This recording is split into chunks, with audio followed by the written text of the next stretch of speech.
por el doctor Luis Lugo Vélez. El doctor, él completó su educación médica en la Universidad Autónoma de Santo Domingo. Después de eso completó su internado en medicina interna en el Hospital Damas de Ponce y posterior a eso hizo un fellowship en enfermedades infecciosas en el Hospital de Veteranos. No obstante, después de eso completó un grado Juris Doctor y tiene un máster en Health Law también.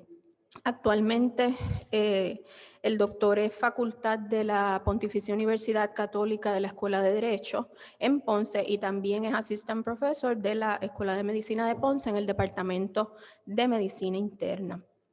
Y en la tarde de hoy nos va a estar hablando del uso apropiado de antibióticos, así que los dejo con el doctor Lugo. Buenas tardes, gracias a la doctora Torres por la presentación y quiero aprovechar también para agradecer al Colegio de Médicos Cirujanos de Puerto Rico la invitación para darles esta conferencia, que es uno de los cursos compulsorios que exige la Junta de Licenciamiento y Disciplina Médica para poder recertificar la licencia para practicar la medicina en Puerto Rico. El tema que les vamos a estar hablando es sobre uso apropiado de antibióticos. Está dividido en dos conferencias. La segunda pues, va a ser sobre lo que representa la alergia a la penicilina. Ok, voy a comenzar, ¿verdad? Diciéndole que en el año 2013 el CDC de Atlanta publicó un primer informe sobre lo que ellos entendían era la amenaza de la resistencia a los antibióticos en los Estados Unidos, que es un problema que no es solamente de los Estados Unidos, sino que también es un problema a nivel mundial y nosotros aquí en Puerto Rico pues no estamos exentos de ello. Luego de ese primer informe en el año 2013, el año pasado, para noviembre, el CDC volvió a publicar otro informe, su segundo, sobre este problema de la resistencia a los antibióticos en los Estados Unidos. Y entonces en ese permiso, se me ve un poquito la de esto. Ok, por ahí. Gracias. En este segundo informe, ¿verdad? Nos comienza diciendo, como manera de introducción, que en marzo del año 1942, la señora Ann Miller de New Haven, Connecticut, estaba cerca de la muerte, ya que padecía una grave enfermedad. Bacterias habían invadido el torrente sanguíneo de la señora Miller, o sea, que tenía una bacteremia. Desesperados, ¿verdad?, por salvarle la vida, los médicos que la atendían administraron un medicamento experimental para ese año, el cual era penicilina, el cual había sido descubierto 14 años antes por Sir Alexander Fleming. En unas pocas horas, la señora Miller se recuperó, siendo entonces o convirtiéndose en la primera persona en el mundo en que había sido salvada su vida por un antibiótico.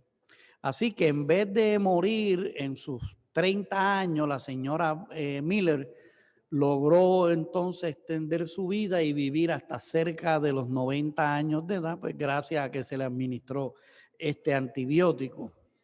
Así que hoy, muchas décadas después, ¿verdad?, de que los microorganismos que habían infectado a la señora Miller pues fueran atacados con un antibiótico, pues muchos de ellos se han convertido en resistentes a los antibióticos.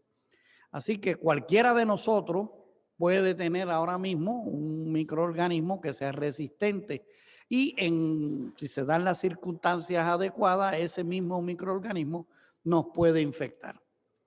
Pero de igual manera, ¿verdad?, las bacterias que amenazaron a las bacterias que amenazaron la vida a la señora Miller, las bacterias hoy en día son capaces de evitar el efecto de los antibióticos que están diseñados para matarlos. Y como consecuencia de esto, desafortunadamente, cerca de 3 millones de personas a lo largo de los Estados Unidos, que como mencioné anteriormente, nos puede incluir a nosotros o a algún ser querido, pues podemos enfrentarnos a tener una infección causada por un microorganismo que es resistente a los antibióticos.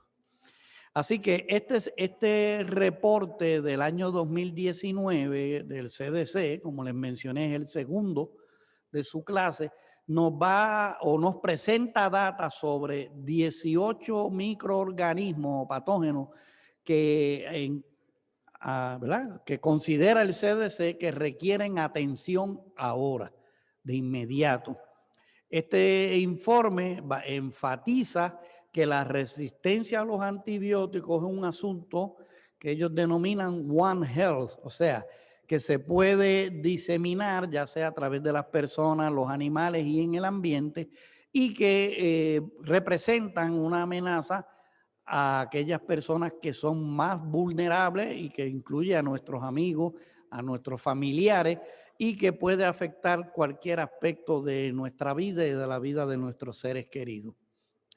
Entonces, este informe nos presenta, ¿verdad?, como ya mencioné anteriormente, que la resistencia a los antibióticos es un problema mundial. Y de acuerdo a este informe, más de 2.8 millones de infecciones causadas por microorganismos que son resistentes a los antibióticos ocurren en los Estados Unidos cada año. Y más de 35,000 personas mueren como resultado de estas infecciones que son resistentes a los antibióticos.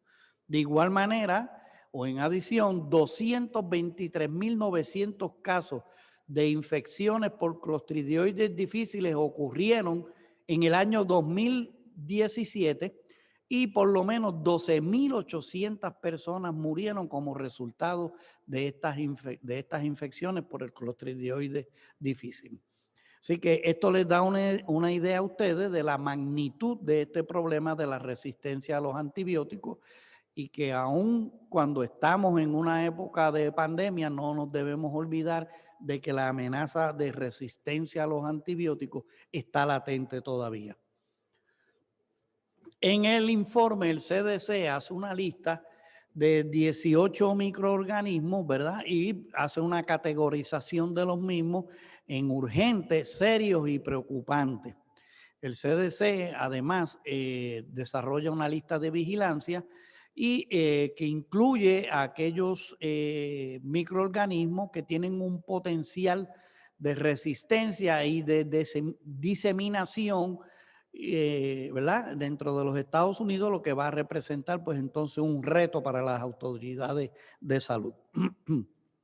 Los Estados Unidos pues han trabajado, ¿verdad?, para implementar acciones que puedan enfrentarse a los problemas que se identificaron desde el primer reporte en el año 2013, y en el 2018 entonces el CDC desarrolló una serie de 5 acciones que estaban diseñadas para preparar a los Estados Unidos para enfrentar este problema de la resistencia a los antibióticos. Esas 5 acciones que en el 2018 desarrolló el CDC, pues incluía el monitoreo y la data. Y esto significa, ¿verdad?, que se debe compartir la data que se recopila sobre la resistencia a los antibióticos y mejorar esa recolección de data. Y si vemos, por ejemplo, lo que pasó con lo de la pandemia del COVID desde sus inicios, sabemos que los datos han sido muchas veces confusos o no se han divulgado adecuadamente, ya sea por los países, en los mismos Estados Unidos y aún aquí en Puerto Rico.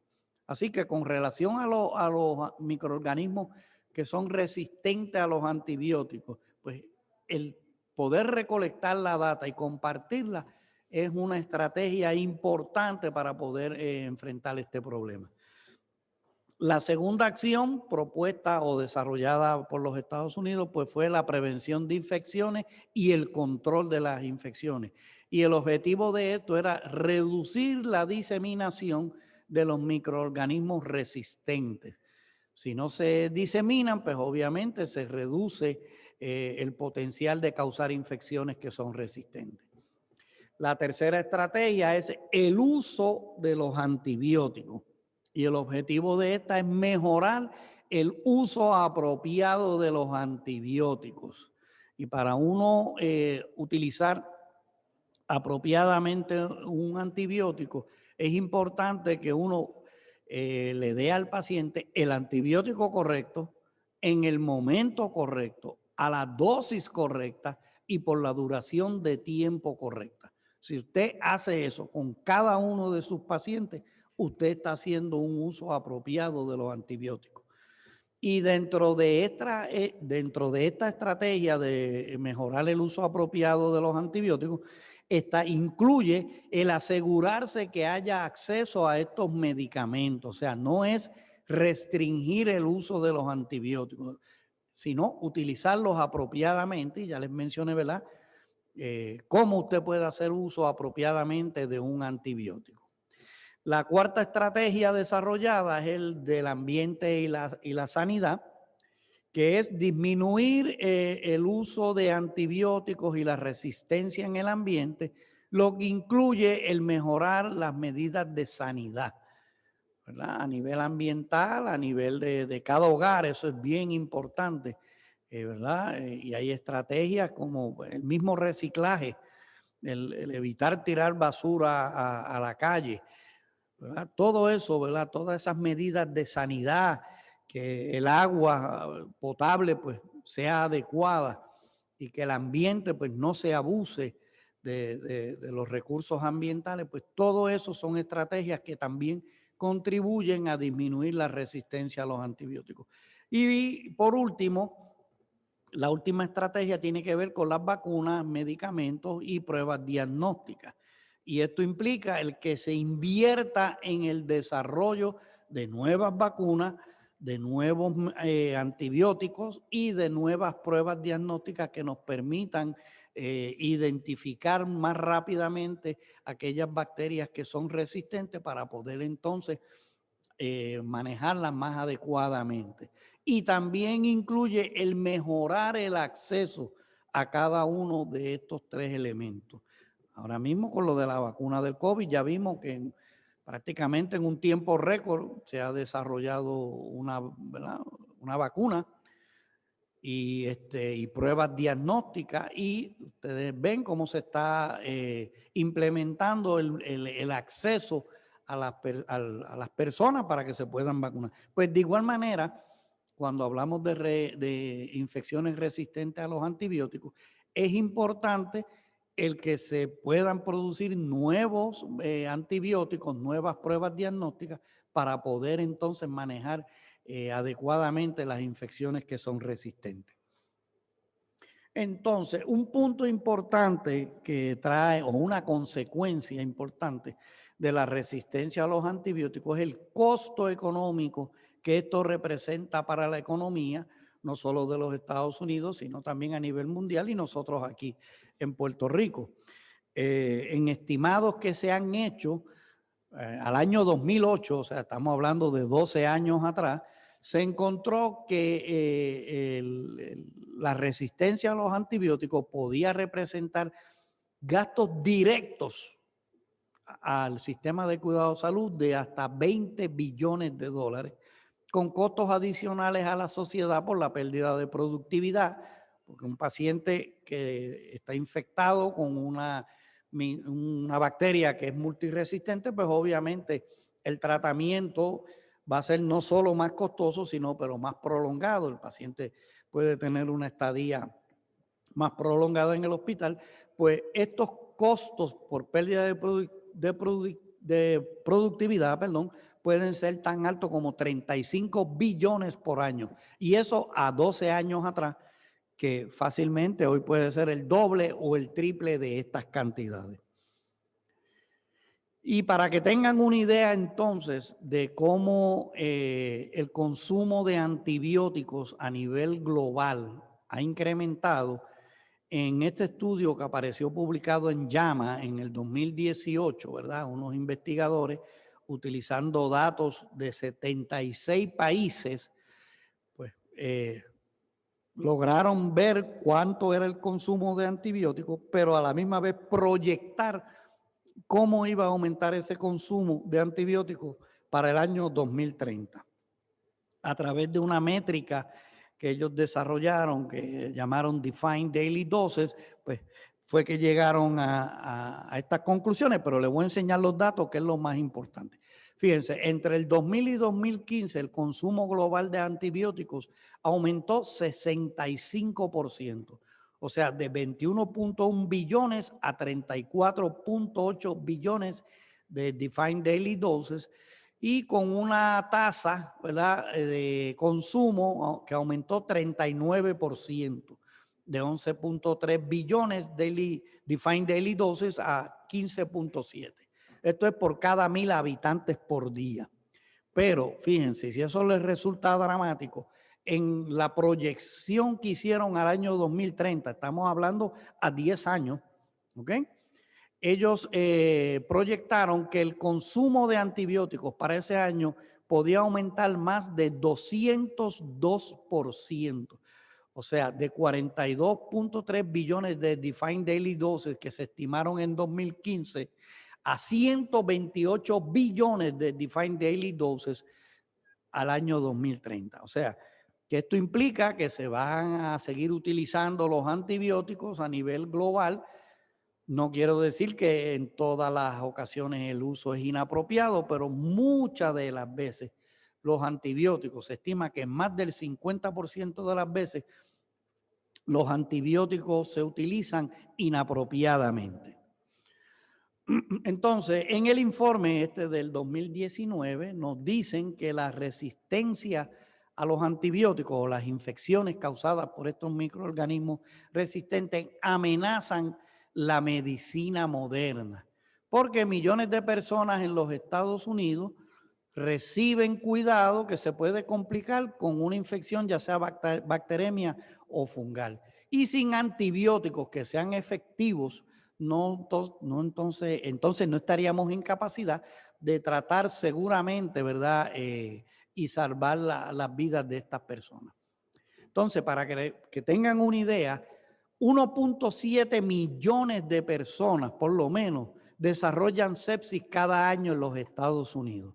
Y ustedes saben que la sepsis, sin tratamiento a tiempo y adecuado, pues pueden rápidamente llevar a daño tisular, a fallo de órganos y a la muerte. Así que es importante que tengamos antibióticos efectivos para que podamos atender a las personas que sufren de sepsis. De igual manera, los pacientes que van a algún tipo de procedimiento quirúrgico están a riesgo de tener infecciones en el sitio quirúrgico, y sin antibióticos efectivos con los cuales podamos prevenir estas infecciones quirúrgicas, pues causa más complicaciones, más gastos al sistema de cuidado de salud. Y para que tengan una idea, 1.2 millones de mujeres, a 1.2 millones de mujeres se les realizó una cesárea para el año 2017, y los antibióticos, siendo esto un procedimiento quirúrgico, se recomiendan como profilaxis para prevenir las infecciones de la herida, no solo en este procedimiento, sino en cualquier otro tipo de procedimiento quirúrgico. De igual manera, más de 30 millones de personas tienen condiciones crónicas, ya sea que tienen diabetes, que tienen hipertensión, hipotiroidismo, hipercolesterolemia, obesidad, o sea, muchas condiciones crónicas. Y obviamente, pues estas personas están a riesgo de tener infecciones, y si los antibióticos son resistentes, pues se nos vuelve complicado el tratar las infecciones que tengan estas personas. De igual manera, más de 33,000 personas recibieron trasplante de órganos para el 2016 en los Estados Unidos, y ustedes saben que estas personas reciben medicamentos inmunosupresores para evitar el rechazo del trasplante, lo que también los coloca a riesgo de tener infecciones, y más aún de infecciones que sean por microorganismos multiresistentes. Así que necesitamos que los antibióticos sean efectivos para evitar las infecciones en los pacientes que son trasplantados. Asimismo, más de 500,000 personas recibieron tratamiento de diálisis en el 2016.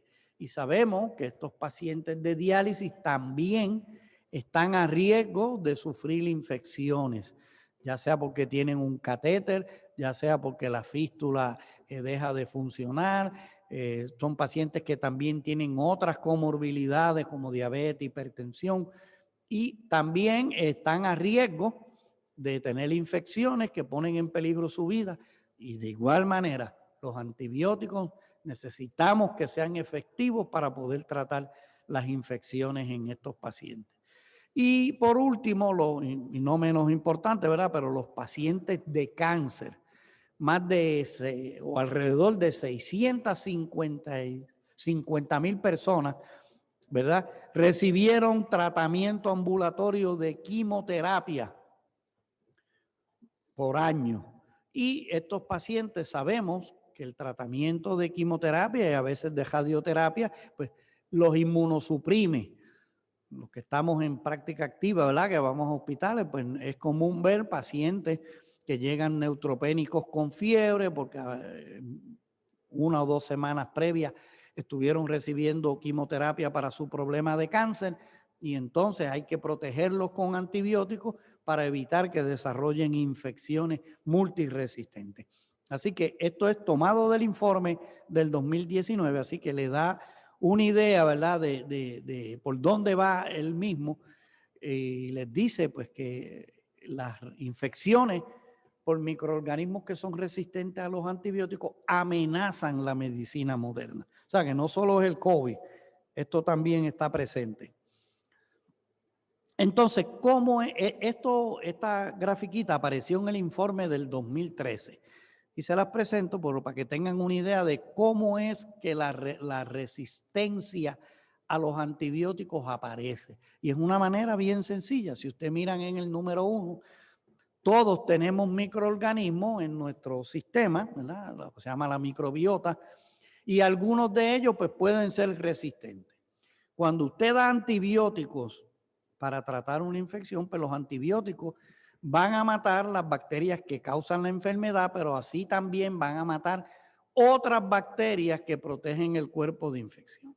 ¿Qué pasa? Las que son resistentes son las que predominan, son las que crecen, dominan la flora y entonces van a pasar su resistencia a las otras bacterias. ¿Ven? O sea que es un mecanismo, mirándolo ahí, bien sencillo. Y el uso de los antibióticos es el factor más importante que lleva a la resistencia a los antibióticos a nivel global. El simple hecho de que usted use antibióticos crea resistencia. Y el utilizarlos inapropiadamente, pues esto lo que hace es acelerar el desarrollo y la diseminación de la resistencia.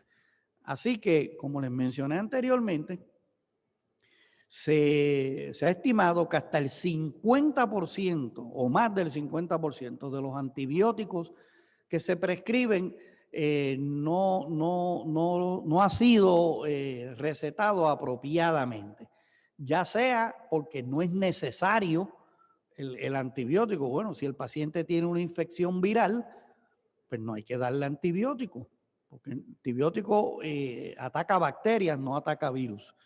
O porque el medicamento que se le dio no era el apropiado. A mí los pacientes siempre me preguntan cuando hay que hacerle algún cambio de antibiótico, ¿usted me va a dar uno más fuerte? Yo siempre les digo, mire, todos los antibióticos son fuertes, todos son buenos. Lo que pasa es que usted tiene que darlo en lo que está indicado. Si no está indicado darle el antibiótico para eso, no tiene indicación correcta, pues no hacemos nada. Y no es que el antibiótico sea malo, es que no trabaja contra ese tipo de bacterias. O porque la dosis que se da no es la apropiada. Y esto es bien importante porque en la medicina que se practica hoy en día, pues tendemos a dar muchos antibióticos intravenosos de manera ambulatoria. Sí, sabemos que estamos en una época en que hay que reducir costos, en que, ¿verdad?, muchas veces hay que evitar hospitalizaciones y hay inclusive infecciones que no es necesario tener el paciente hospitalizado. Y yo en mi práctica veo mucho que se dan antibióticos para home infusion, pero entonces se dan a dosis inapropiadas. Ejemplo, si el paciente tiene una buena función renal y se le prescribe, porque lo he visto, por ejemplo, meropenem, pues yo he visto que se le da 1 gramo diario o 1 gramo cada 12 horas, cuando la dosis correcta es 1 gramo cada 8, porque el paciente tiene una función renal adecuada. O asimismo pasa con el piperacillin tazobactam, que se da cada 6 horas en pacientes con función renal adecuada, pero lo he visto dándose cada 12 horas. Esas son dosis inapropiadas y usted lo que está haciendo es gastando dinero innecesariamente e induciendo resistencia. Y el otro punto que puede, ¿verdad?, que indica que los antibióticos se prescriben inapropiadamente es cuando se da por una duración de tiempo que no es la correcta, ya sea porque se da por menos tiempo del indicado o porque se da por más tiempo del indicado. Todas estos 4 comportamientos nos manifiestan, ¿verdad?, el grave problema que lleva al desarrollo de la resistencia de antibióticos. Así que, como les mencioné anteriormente, para utilizar apropiadamente un antibiótico, usted tiene que dar el antibiótico correcto, en el momento correcto, a la dosis correcta y por la duración de tiempo correcta. Ok, entonces, ¿cómo es que se disemina la resistencia a los antibióticos? Pues también es un medio bien sencillo. Por ejemplo, tenemos los animales que se producen para consumo humano. Entre ellos están, ¿verdad?, las granjas avícolas, las granjas de ganado vacuno, las granjas porcinas. Y estos antibióticos, estos animales muchas veces reciben antibióticos, ya sea para evitar que desarrollen infecciones y para promover el crecimiento de ellos. Y entonces, ¿qué pasa? Estos animales también tienen flora. Tienen flora bacteriana, especialmente en su tracto gastrointestinal. ¿Y qué pasa? Cuando usted da antibióticos, esa flora que ellos tienen desarrolla resistencia. Y las bacterias resistentes pueden permanecer en la carne de estos animales. Y cuando estos animales van a ser consumidos, cuando no se manejan apropiadamente o no se cocinan apropiadamente, las bacterias que están en su carne pueden pasar a los seres humanos. De igual manera, mucho del estiércol de estos animales se utiliza como fertilizantes en sembradío y ahí también a través de ese mecanismo las bacterias resistentes pueden ganar acceso a los seres humanos y permanecer en nuestra flora gastrointestinal. Y de ahí, pues, un ser humano que adquiera estas bacterias de los animales, pues, puede diseminarlas a otras personas a su alrededor, ya sea del entorno familiar o si está, digamos, que lo hospitalizan, cae en un hospital, pues puede transmitir esas bacterias resistentes. El otro mecanismo es cuando una persona recibe antibióticos, como ya dijimos, inapropiadamente, o aunque se los dé apropiadamente, el simple hecho de usted dar antibióticos va a la persona a desarrollar resistencia, pues esa persona, las bacterias de su tracto gastrointestinal están ahí y ya sea que la persona permanezca en la comunidad o vaya a una institución hospitalaria, pues puede diseminar la resistencia, ya sea entre el personal que trabaja en las instituciones hospitalarias y estas a su vez en la comunidad o la persona también en la comunidad. O sea que son 2 mecanismos bien sencillos lo que hacen que se disemine las bacterias resistentes a los antibióticos. Entonces, en esta tabla, ¿verdad?, les presento cómo es que la resistencia a los antibióticos ha ido desarrollándose a través de los años. En el lado izquierdo, en la columna del lado izquierdo tenemos cuándo fue que se identificó la resistencia al antibiótico y en la columna de la derecha cuándo fue que se introdujo al mercado el antibiótico. Por ejemplo, el primero en el 1943 se empieza a utilizar la penicilina ya comercialmente, Pero ya desde los años 40, ¿verdad? Se había identificado resistencia en los estafilococos a la penicilina. O sea, desde 3 años antes de comenzarse a utilizar comercialmente, ya habían identificado resistencia a la penicilina en los estafilococos. Ya para los años 50 se introducen otros 2 antibióticos, tetraciclina, eritromicina, y para el año 59 ya vemos que hay chiguelas resistentes a las tetraciclinas y hay estafilococos aureus para el año 1962 resistentes a la meticilina, cuando para el año 60, 2 años antes, fue que se introdujo la meticilina. Ya para, si vemos más abajo, en el año 72 se introdujo el vancomycin y miren, ya para el 1982, o sea, 16 años, 88, 16 años luego ya había enterococos resistentes a la vancomicina. De igual manera, fíjense, en el año 85 se introduce el imipenem, que es un carbapenem, y la ceftazidime, que es una cefalosporina de tercera generación. Y ya 2 años luego, en el 87, ya se había identificado enterobacteriáceas que eran resistentes a la ceftazidime. Para el año 1996 se introdujo el levofloxacin, un antibiótico que se utiliza mucho por los médicos en la comunidad. Y fíjense que ya para el 1900, lo veo por aquí, para ese mismo año, 96, ya se había identificado resistencia al levofloxacin por parte del neumococo. Para el 1998 se había identificado enterobacteriáceas que eran resistentes al imipenem, que se había introducido 12 años antes. Entonces, fíjense, en el 2000, comenzando este siglo XXI, se introdujo el linezolid y ya tenemos aquí, déjenme ver que me perdí un momentito en la... para el 2001, perdón, un año después ya había estafilococos que eran resistentes al linezolid. Y este es un antibiótico que yo lo he visto que se utiliza por médicos de la comunidad para enviar los honey infusion. Un antibiótico extremadamente caro. Viene en oral también, pero son bien caros. Pero he visto que lo han enviado, que lo envían honey infusion. Para el 2003 se introdujo la daptomicina, ¿verdad? Y aquí no tengo evidencia, todavía no ha habido evidencia ¿verdad? De resistencia a la daptomicina, pero fíjense, para el 2010, hace 10 años, se introdujo el ceftaroline, que es una cefalosporina de quinta generación, podemos decir, que tiene cubierta para MRSA, o sea, estafilococos aureus resistente a meticilina, y ya un año después, para el 2011, ya habían estafilococos con resistencia a la ceftaroline.